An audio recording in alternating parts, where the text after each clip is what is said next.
boa noite. 19 horas e 35 minutos começa o Rede SP News, o programa de informação aqui para vocês. Hoje recebendo a Elisângela. Boa noite, tudo bom? Boa noite. E o Paulo Chilioli. Isso mesmo. Ó, decorei, rapaz, decorei. Professores aqui do ensino fundamental, a gente pode chamar, né? Que muda todo. Da minha época era aquele primário, pré-primário, agora é fundamental, médio, enfim, ensino fundamental daqui da cidade de Louveira. E recentemente os professores foram aí vitoriosos numa luta para conseguir o NU. NU é o nível universitário. Então eles conseguiram aí numa batalha, a gente vai comentar sobre isso, e nós vamos também falar no programa de hoje sobre a educação como um todo, as necessidades, o que precisa, o que não precisa, enfim, está aí o bate-papo aberto. Você pode participar também através do chat, que está aí na página, essa linha vermelha aí, o chat, né, pode abrir e conversar com a gente, ou através do Facebook, onde tem a postagem, pode deixar mensagem ali na postagem que a gente vai lendo e batendo papo aqui com vocês. Junto com a gente, vocês vão perguntar, ajudar aqui a conversar e fazer essa entrevista melhor de todas, tá bom? Boa noite, Elisângela. Tudo bem? Pode falar aí no microfone, deixa eu estar ligado. Tá ligado. Sempre esqueço de ligar alguma coisa, ou eu derrubo alguma coisa. Realmente a coisa é complicada. Faz parte. Elisângela, você é professora há muito tempo? Sou professora há 6 anos. 6 anos? 6 anos. Legal. 6 anos. E você dá aula para pré-primário, infância? Como que é dividido aí? Fala para mim. Mudou bastante agora, né? Isso é coisa de velho, né? Não, imagina. Eu dou aula, na verdade, é educação básica. Educação básica 1. Já dei aula em muitos municípios. Eu dei aula em Itupeva. Eu costumo falar assim que eu sou muito rodada. Andei bastante. Dei aula em Itupeva, dei aula em Cajamar. Fiquei 2 anos e 8 meses em Jundiaí. Fui efetiva lá. E agora eu estou aqui em Louveira. Faz 1 ano que eu estou aqui em Louveira. E aqui você dá aula onde? Eu dou aula no CEU. Ah, no CEU daqui do bairro. No CEU do bairro. CEU infantil. Tá. Então a gente já tem bastante perguntas do CEU para fazer. O Centro Integrado, né, de Louveira. Bastante curiosidade. E o Paulo? Paulo é professor do quê, Paulo? Eu sou professor de Educação Física, estou no município há 7 anos e meio. 7 anos e meio? Isso, já sou formado há 10 anos. Trabalhei também numa escola particular de Jundiaí e trabalho aqui no município já faz quase 8 anos, né? Já vivi muitas coisas aqui no município.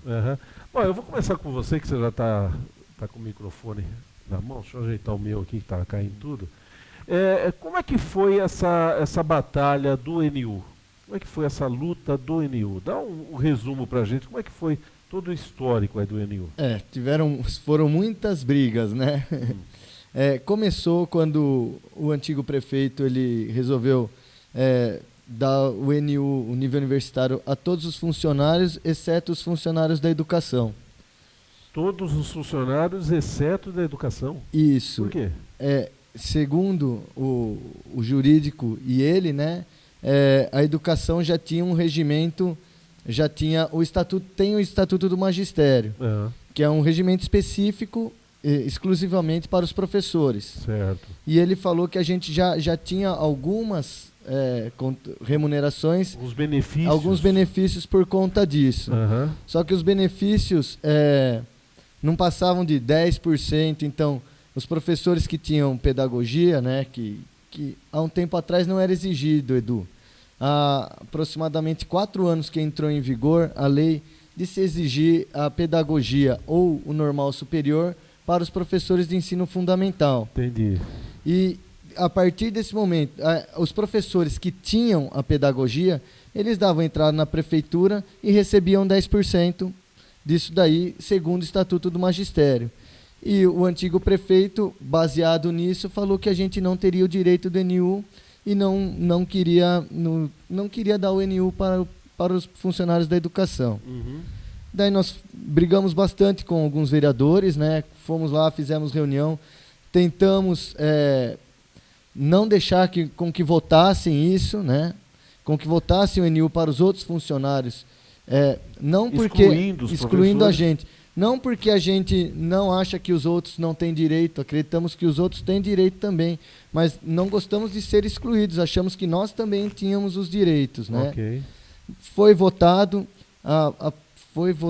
eu acho que entrou em vigor no final de 2010 a lei do NU, então já faz mais de um ano que a gente está nessa briga, né? E muitas reuniões com os vereadores. Ouvi na sessão outro dia, fiquei até um pouco chateado, alguns vereadores reclamando que não tinham sido convidados às reuniões, e eu participei de algumas reuniões em que todos estavam presentes, e quando a gente começava a conversar, quando a gente começava a falar, eles saíam da reunião, então levantavam e saíam, mostravam o desinteresse deles pelo assunto. E quando foi feita a votação do NU, eles falavam que eles eram a favor, que eles brigavam por isso. Que não participaram. Isso, que não participavam. Eu fiquei um pouco chateado, porque a todo momento, e acredito que todos os vereadores, cada um à sua forma, foi importante para que saísse isso daí. Uns ajudando e outros talvez atrapalhando. Né? Inclusive no final do ano teve um projeto meio maluco que apareceu do nada lá, né? E eu achei interessante, para quem não sabe, acho que foi dia 28 de dezembro, alguma coisa assim. Sim. O prefeito, o falecido doutor, ele mandou um projeto de NU, era meio que um Frankenstein, né? Pelo que eu fiquei sabendo, era um projeto que tirava, parece-me que os professores que estavam na justiça tinham que tirar o processo, ia perder um monte de coisa, era um negócio de doido. E o que eu achei interessante, que vocês, pelas redes sociais, os professores, vocês se organizaram de uma forma que o projeto entrou às 5 horas, 5h30, 6 horas, vocês já estavam reunidos lá, né? Isso foi muito interessante. Inclusive, nesse dia, no final de dezembro, eu estava na praia. E nós conseguimos, via rede social e via telefone, resolver a melhor coisa, que no momento nós achamos, que era não aprovar aquilo. Por que ia aprovar aquilo? De uma hora para outra, uma briga que vinha sendo feita há muito tempo, né? E aprovar de uma hora para outra sem discussão. Esse projeto agora dos 40% foi aprovado, não foi tão discutido, precisaria ter sido melhor discutido, até porque deixou algumas falhas. A lei de diretrizes e bases e o plano decenal de educação, que são do governo federal, eles dizem que nós temos que ter um plano de carreira. E, através dessa lei do NU, foi retirado o plano de carreira, foi só adicionado os 40% de nível universitário e foi retirado o plano de carreira. O plano de carreira era simples, por exemplo, quem tinha alguns cursos, 300 horas de curso, ganhava 5%. Entendi. Quem tinha outros cursos... Quem se preparava melhor... Sim. Ganhava melhor. Isso. E as leis federais garantem isso. O Estatuto do Magistério não é louveira, não é porque os governantes de louveira são bons que fizeram. Isso daí é uma exigência federal, justamente para que a educação continue crescendo. Elisângela, deixa eu perguntar para você, a idade dos teus alunos, qual é a faixa etária? 5 anos. 5 anos. 5 anos. Quer dizer, você, vamos dizer, é a linha de frente. É a base. A educação infantil é a base. Eu sempre falo para os pais dos meus alunos, é o alicerce. A gente vai preparar eles para o fundamental. Ele vai começar a ter a noção de ler, escrever. É onde vai despertar a imaginação. Eu sempre falo, Eduardo, que a gente está ali não só para transmitir conhecimentos, mas semear sonhos, saberes nas crianças. É esse o nosso papel. Transmitir valores de solidariedade, valores de troca mútua. Agora você tocou no assunto interessante, além da base educacional, a transmissão de valores, de cultura, de sonho, de que a pessoa ela vai poder ser alguém na vida, etc, etc. Nós sabemos que a cidade ela é formada, uma boa parte, por migrantes. E aí vem uma criança com uma outra realidade e acaba parando em Louveira. Como é trabalhar com essa diferença cultural dessas crianças? Você tocou numa parte que para mim é muito importante, porque eu também sou migrante. Eu sou de Candiba, nordestina, do estado da Bahia. Não tem ninguém de Candiba aqui. Não tem. Não, você é a pouca gente, né?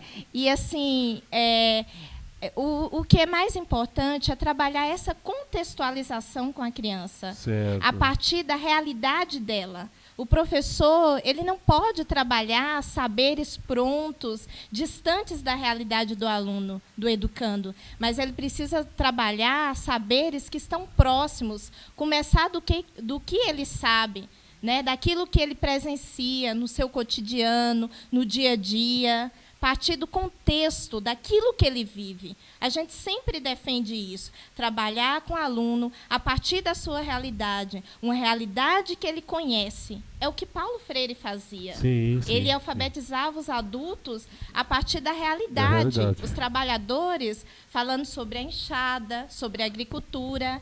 E é isso que nós procuramos fazer aqui, desenvolver aqui. É trabalhar com essas crianças a partir da realidade delas e ampliando os seus conhecimentos. Não ficar só nessa realidade, mas ir ampliando. Agora uma informação que aí vem de encontro do que você falou agora. A gente sabe que aqui na cidade é adotado um método de ensino chamado Pueridomus, que acho que é um colégio de São Paulo, ou é Porto Alegre, não lembro que lugar que é.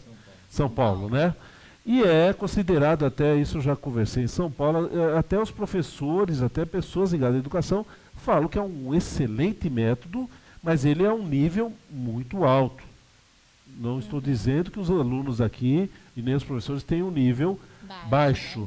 Mas como é uma criança que ela está numa realidade diferente, numa cidade diferente, ela chega aqui e começa a ser educada por um método que é de elevado nível, como é que esse choque, como que ela é a cabeça dessa criança? Olha, eu posso falar da realidade do infantil.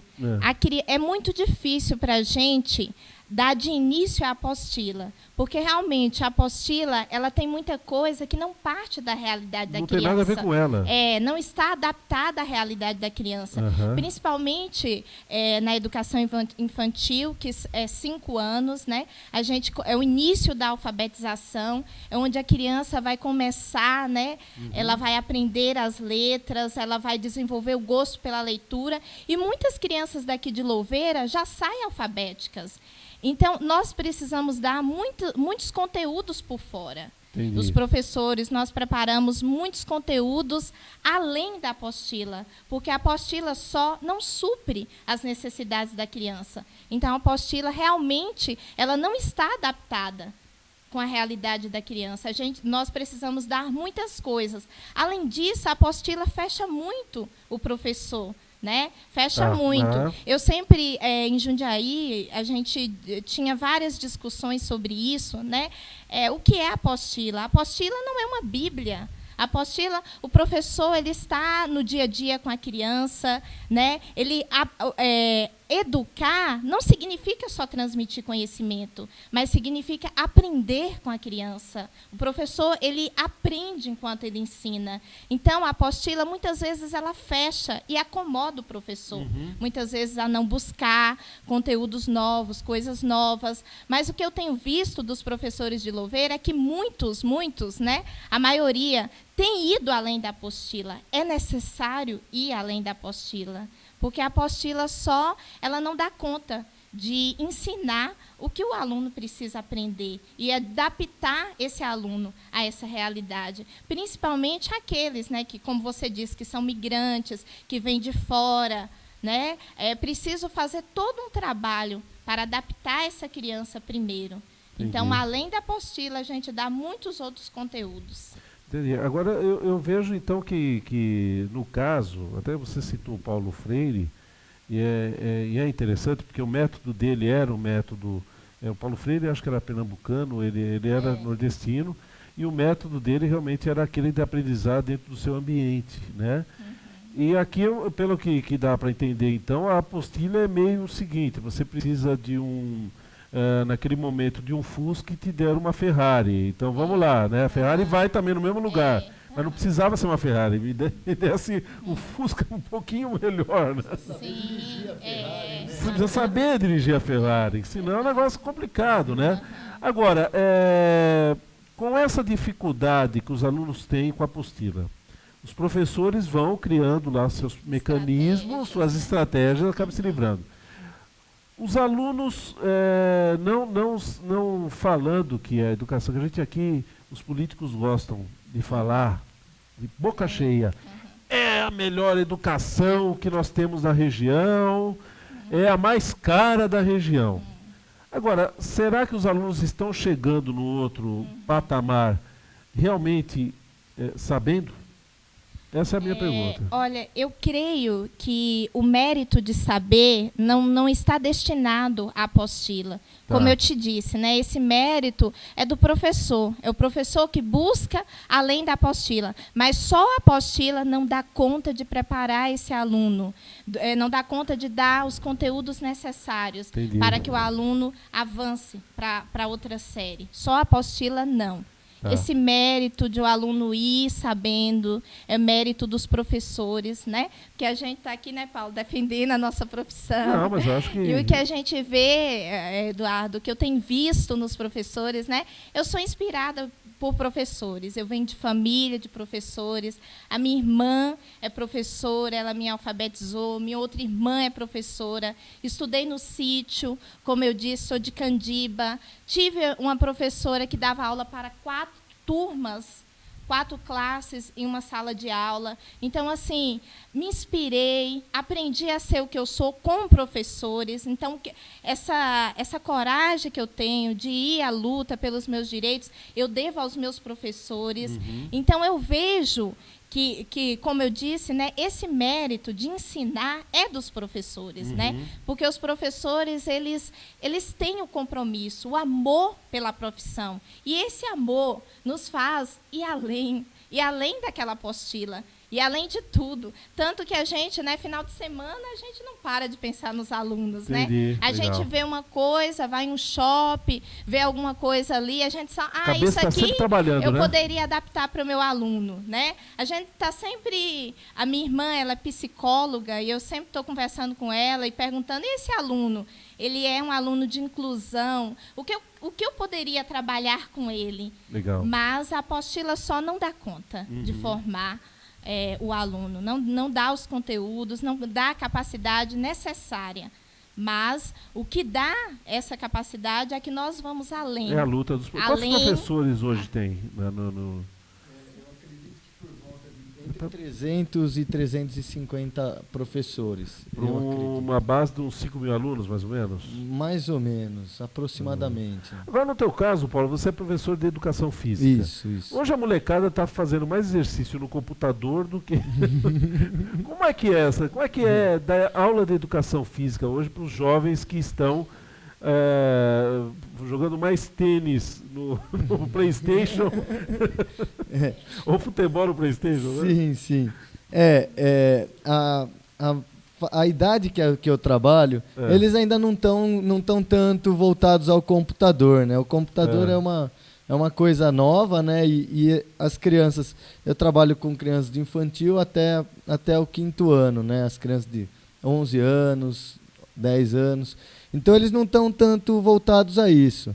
Mas mesmo já como uma forma de prever, a gente tem o trabalho que fala sobre qualidade de vida.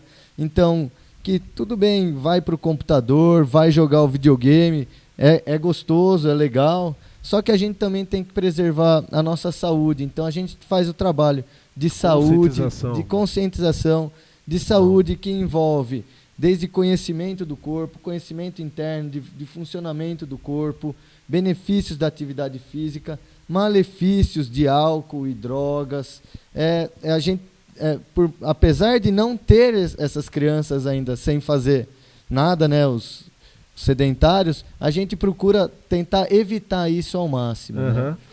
E a cultura que eles trazem, principalmente os alunos que são migrantes, é uma cultura de mais atividade física do que as pessoas que aqui moram, né? Como a gente estava falando. Isso. E como a gente procura preservar a cultura, então a gente consegue, por enquanto, bons resultados com a educação física também. Que legal. Agora, deixa eu perguntar uma coisa, agora voltada à área de educação, tá? Educação mesmo. O que eu mais ouço falar aqui, até esses dias eu brinquei, eu vou arrumar um trabalho extra para vocês poderem justificar o NU que vocês vão ganhar mais, então vocês vão trabalhar mais também. O que eu mais ouço falar aqui, principalmente dos políticos e vereadores, não, o cidadão ele é um coitadinho, ele não conseguiu estudar, ele é simples, ele é humilde, ele não estuda, por isso que ele fala errado, por isso que não sei o quê. Agora, como educadores, hoje está fácil estudar, não está não? Hoje está fácil. Hoje está fácil Essa estudar. Não cola mais não, né? Não. As pessoas, inclusive, nós temos na rede a EJA, eu dei aula, é a Educação de Jovens e Adultos. Eu dei aula na EJA e sempre é uma luta, porque no final do ano a gente manda os bilhetes, né, chamando as pessoas para irem às escolas, e é muita evasão. Na educação de jovens e adultos é muita evasão. Por quê? Porque eles trabalham, porque eles desanimam.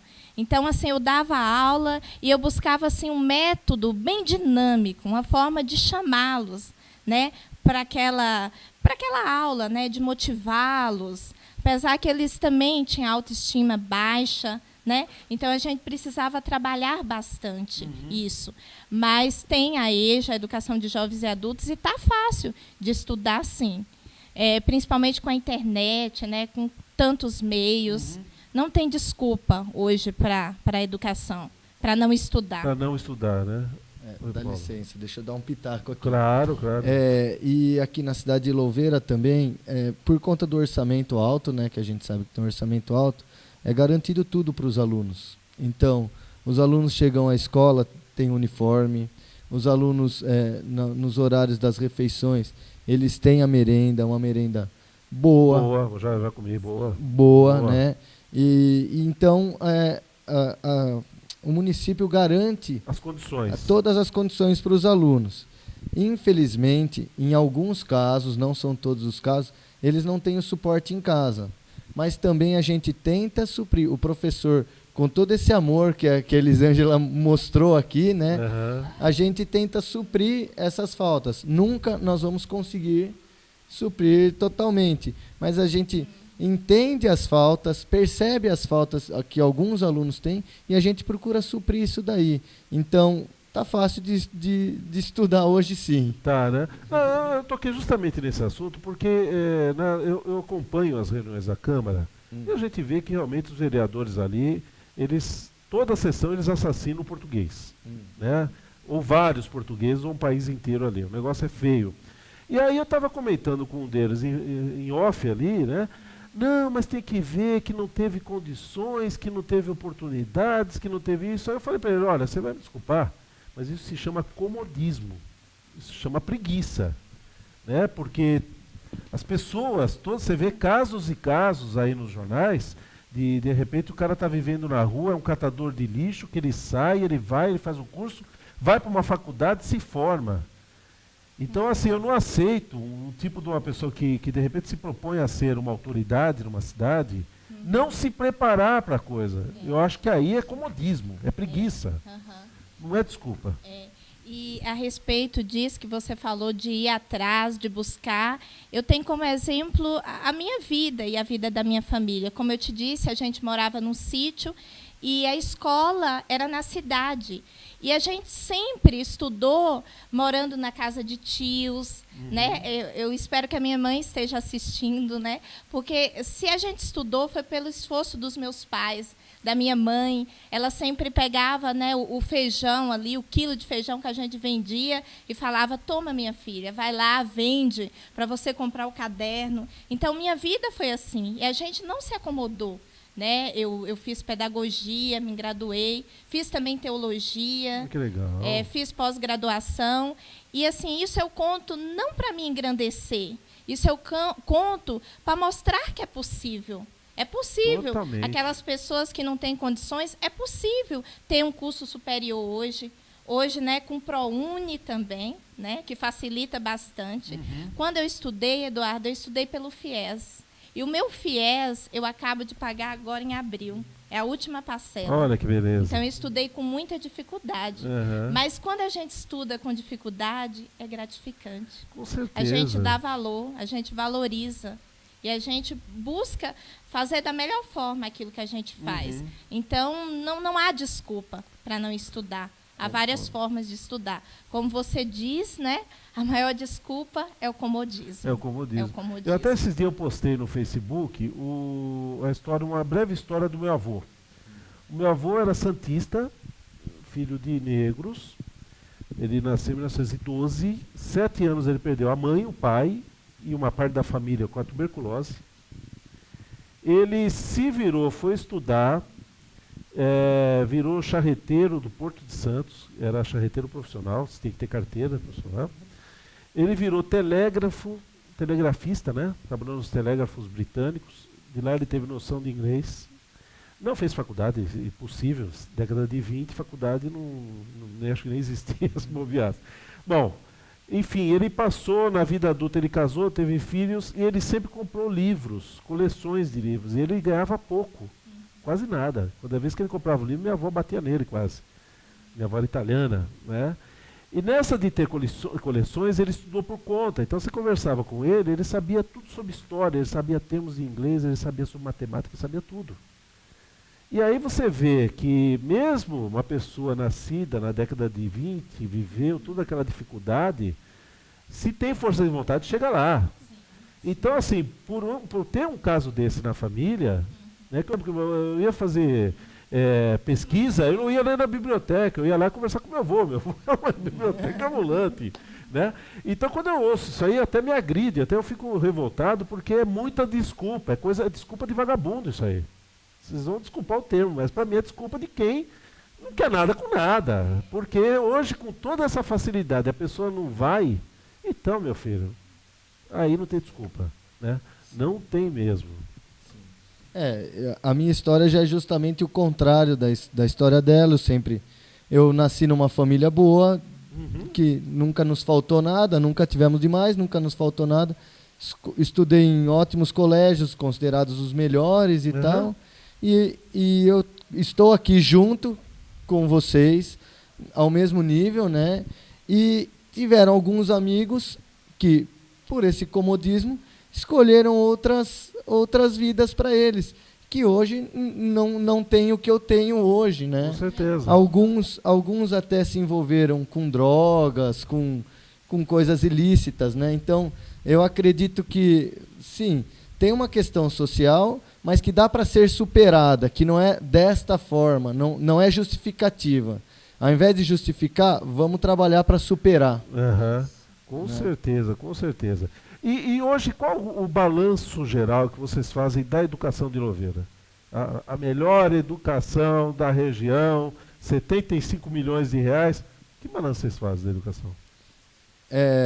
A gente tem muito que melhorar, né, Edu? A nossa briga até então foi pelos 40%, né, pelos salários. E eu acredito que a gente tem muito mais coisa para melhorar. Tem uma questão que é assim, as escolas têm pouca liberdade de trabalhar, né? Então a gente está sempre tendo que nos reportar à Secretaria da Educação.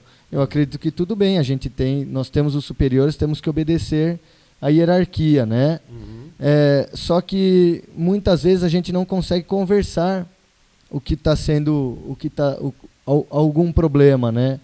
E daí a gente às vezes não concorda com algumas questões que são colocadas. Logicamente que eu não vou colocar aqui, me desculpe, mas tem que ser resolvidas internamente, né?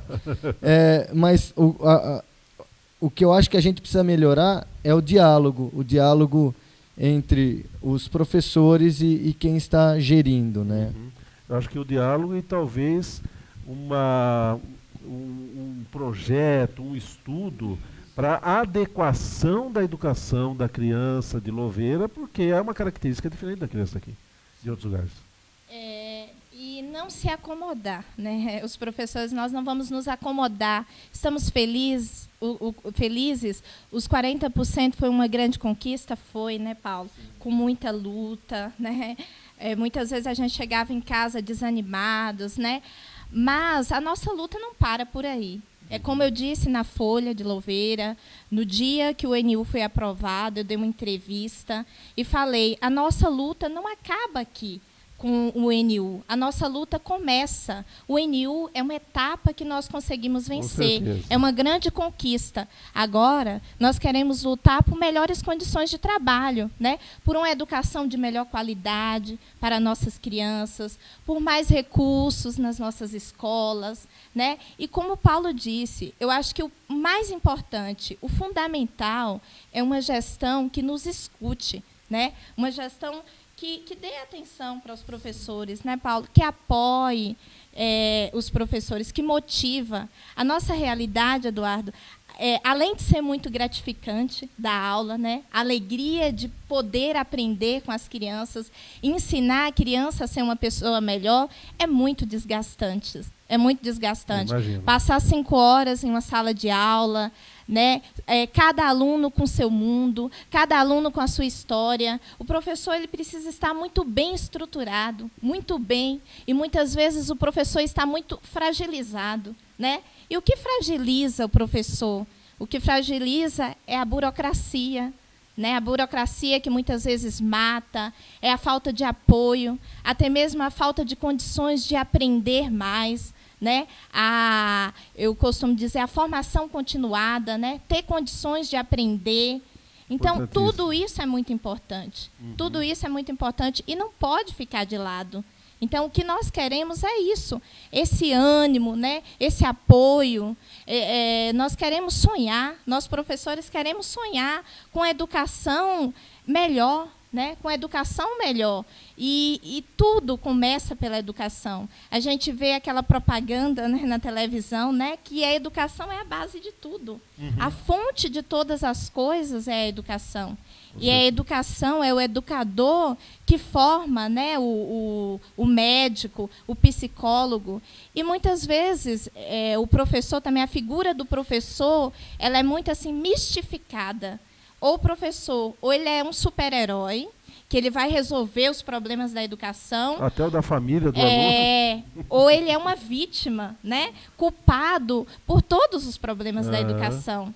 E o que eu quero, né, o meu sonho, é que isso mude. Que as pessoas vejam o professor como um ser humano, como um eterno aprendiz. Né, e o professor precisa ter essa consciência dos seus limites, né, que ele não é um super-herói, que ele não vai resolver o problema da educação e que ele também não é uma vítima, mas ele é um ser humano. Ele é um ser humano que está sempre aprendendo, né? Ele aprende através da troca mútua dos conhecimentos, ele aprende com o colega, né, com o trabalho em equipe, como o Paulo falou, com os pais, com o aluno. A parceria com os pais é muito importante.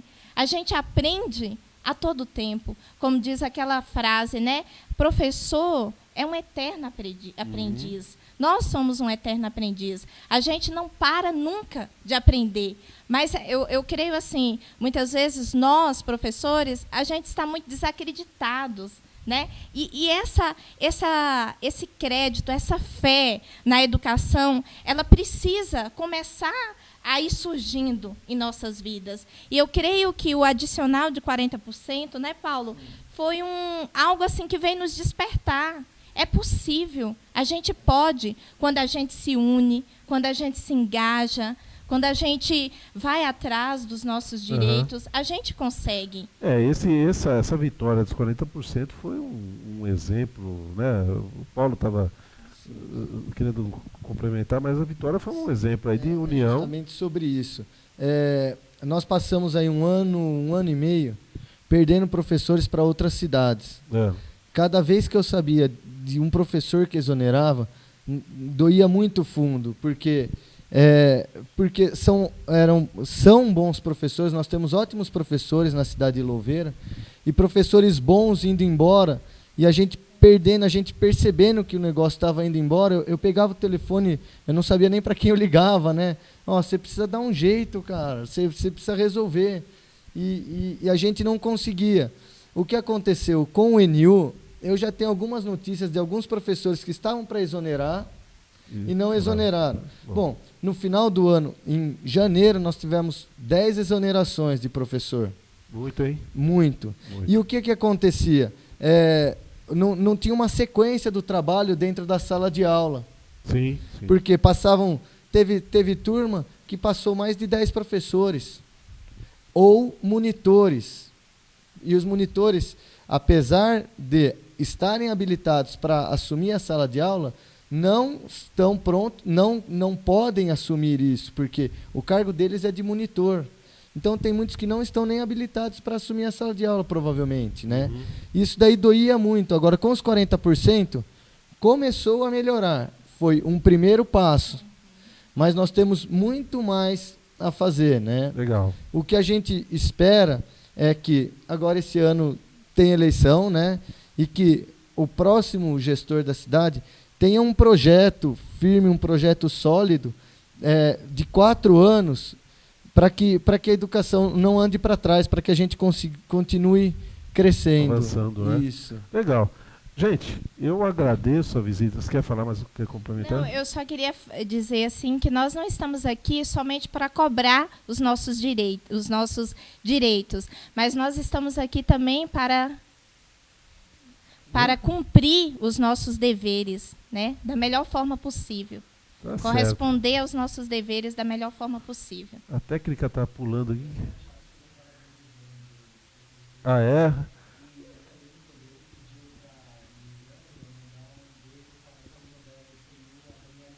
Um beijo, tá. A galera Daniele, do chat falando aqui com a gente. Um beijo para você, minha aluna. Quem mais aí tá aí? Bom. Então tá bom. Então tá uma galera assistindo aí, a gente agradece o pessoal. Pois não. Falar que assim, tem muita gente que pode falar, nossa, eles estão ganhando mais e o que vão fazer? Gente, mesmo gente ganhando sem os 40%, pais, vão nas escolas, conheçam os professores do seu filho, se precisar cobrar, saibam cobrar, não é chegar falando, tem que ser assim, não, saibam conversar. Mas vão até as escolas estão esperando vocês são muito importantes na formação dos filhos. Uhum. São tão importantes quanto ou mais. Com certeza. Só posso complementar um pouquinho? Que foram lá na minha sala, né, falar. Eu queria falar que uma das lutas também agora é a redução da carga horária dos monitores, né? É a luta das monitoras. E eu espero que isso melhore, né, para a qualidade de educação. E eu queria também mandar um abraço para os meus amigos lá do CEU, né, as professoras, e dizer que tem uma coisa muito legal em Louveira, é a solidariedade dos professores.